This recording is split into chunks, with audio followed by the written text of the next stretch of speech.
จะต้องมาได้เราไม่รู้นะครับแต่เราหมดเวลาพักกันไปไม่พอเขาได้นั่งอยู่ในห้องหัวที่เป็นขั้วที่โคตรโคตรได้หลายที่เลยเชื่อโคตรโคตรได้หลายที่เลยเชื่ออะไรทำอะไรที่มีกันได้เชื่อจ้าเชื่อคนนี้ยังตัดตัวหน้านี่เป็นคนที่ว่าอะไรไฟขนาดโยกทำไมบังอยู่สาไปโยกไปโยกคนหัวใจเรามาพิจารณาโยนโลกคนน่ะคนงานตำรวจคนงานตำรวจเราบอกว่าอาดามยังพอยังพอยังพอยังให้ตำรวจให้ตำรวจ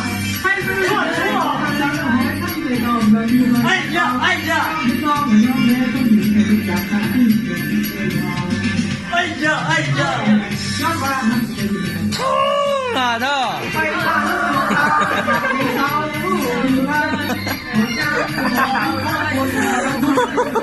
บ๊อบลาไหน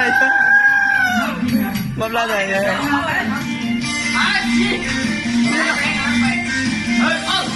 โอ้ยเฮ